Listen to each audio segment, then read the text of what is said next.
Hello guys! Nagbabalik po ang aking video. Charot! Yes, I'm my vlogs. Ito na po yung ating update sa ating garden. Iyan po ang kabuuan nung sa part 1 natin, yung paglilinis ko po. Yung nakita po natin yung ganda ng garden ni Lola. So, yun na nga guys. Ito na po yung nagawa kong tanim at hindi ko na po napakita sa inyo kung paano ko tinanim sila. So, na-transfer ko na nga po yung ang ating gabi. Sana panoorin nyo po yung ating unang harvest at pagluluto ko po. So, meron na po ako ditong naitanim. Meron po ako ditong kamote. Ayan. Ito po ay nakuha ko dun sa kapitbahay nung anak ni Lola. At ito na po yung transfer kong malunggay at malaguna din po. Ayan po yung kamote. Ayan. At ito po yung isang puno ng sili. Ayan. At ito na po yung kangkong. Napansin nyo kalbo kasi kahapon po linuto ko siya. Linagyan ko po ng sardinas. Ginisa ko lang po. At ito din po. Ayan. Ayan. At heto na po yung mga suloy niya ngayon. Ayan guys, oh. Yan, malaki na po sila at pwede na po nating i-transfer yan. Ayan guys, so ang ganda niya guys. So, tapos ito po yung pinagkuwanan ko. Malaki na po yung ayan, kanyang puno. Yan po yung update sa ating tanim. Ganda po, no? Magta-transfer po tayo niyan. Pararamihin po natin kasi napakaganda po. Oh, diba? Para po ako sa Pilipinas. At transfer ko na rin po yung nasa paso natin na bell paper. So, nagkaroon po siya ng bunga. Hindi ko po naagapan yun. Nalaglag na po siya. Kulay dilaw po siya na bell paper. Ayan na po. At ito na po isang malunggay natin. Ayan.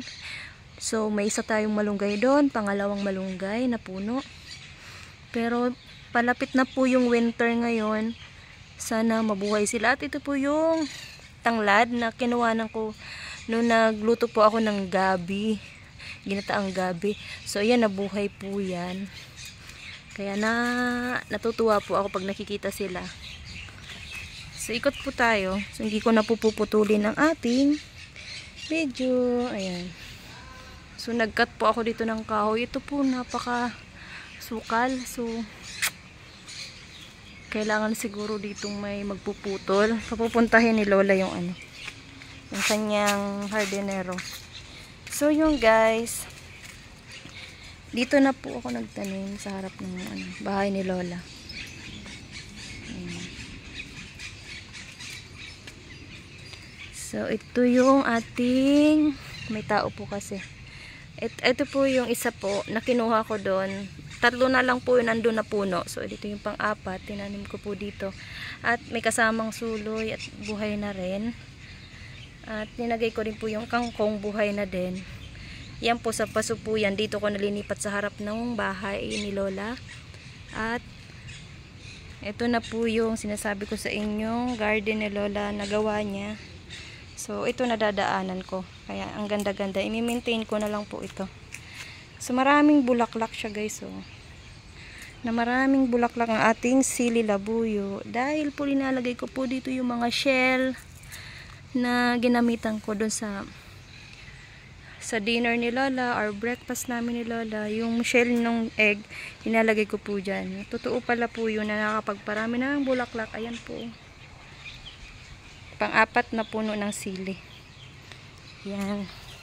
At ito po yung pangatlong puno ng malunggay guys.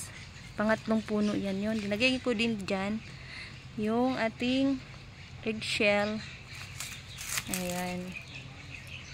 May malunggay po tayo. Sana po dumami na sila. Excited po ako malunggay soup kay Lola.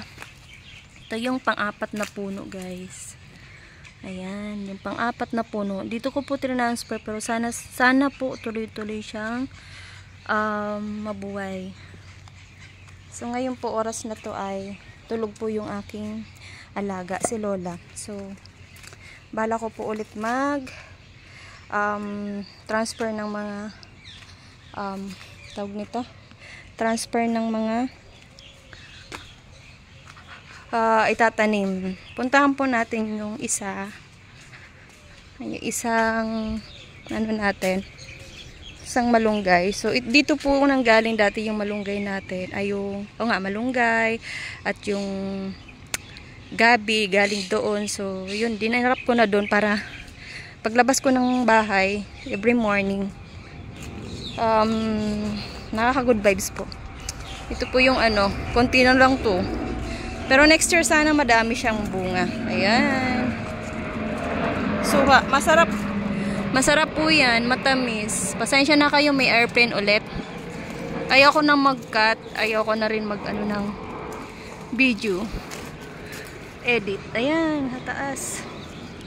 Ayan guys, puntahan po natin yung kalabasa. Ito po yung kalabasa natin, oh. Pinaakyat ko po siya dito sa puno, pero wala siyang nagiging bunga. Namamatay po yung ating bulaklak niya.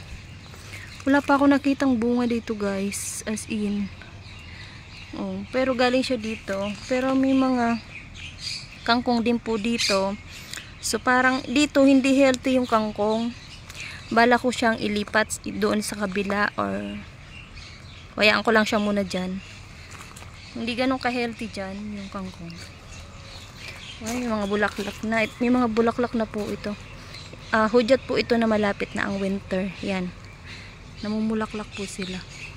Dito po ko sa likod ng bahay ni Lola. So, gusto ko maglinis. Tanggal-tanggal ng ganyan. Ayoko kasi matulog sa tanghali eh. Medyo po hindi okay sa pakiramdam ko kapag ako natutulog ng tanghali. Di ko alam. So, ito yung panglimang malunggay natin guys. Ayan. Ito kasi late ko na sana itanim eh. Ayan o, diba? Sana magtuloy-tuloy yung kanyang paglaki. May moringa na tayo guys. Saka yung mga kinalat kong buto ng kalabasa.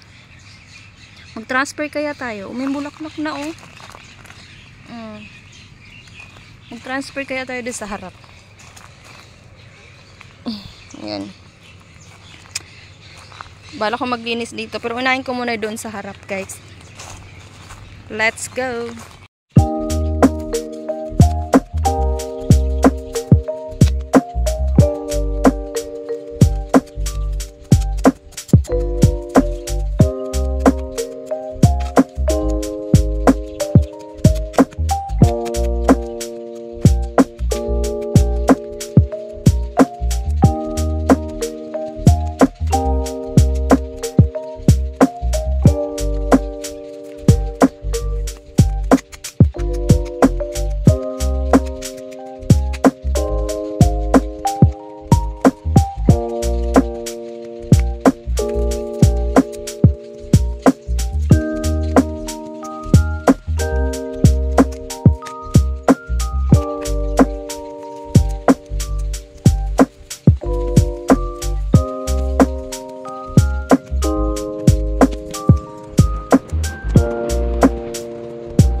Hello guys! Tapos na po tayo.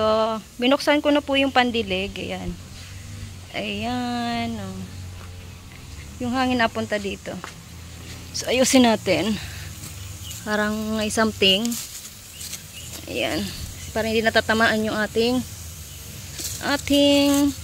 malunggay. Ayan.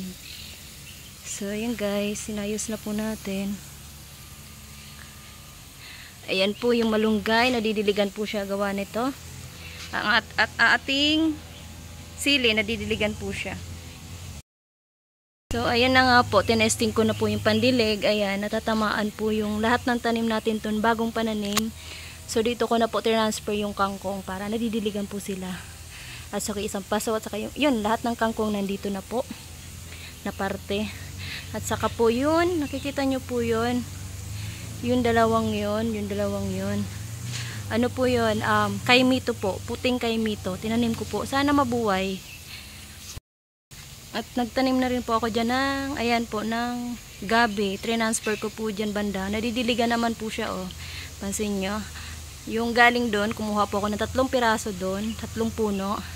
Transfer ko dyan para pag gumapang, dumami po yung ating gabi dito. Soon, 'di ba?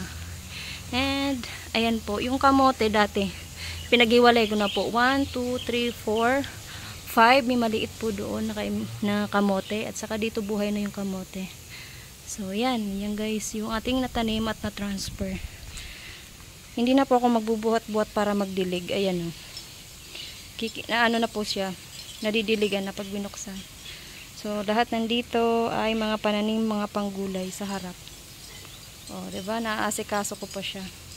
Ayun, thank you for watching po. Hanggang dito na lang po ang ating video. Update na lang po natin yung ating mga tanim. So, dadagdagan po natin yan soon. Yun po. Thank you for watching. Sana po mayroon kayo natutunan sa ating video. Bye! Please subscribe po and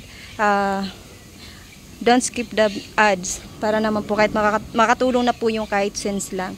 Thank you for watching po. Bye!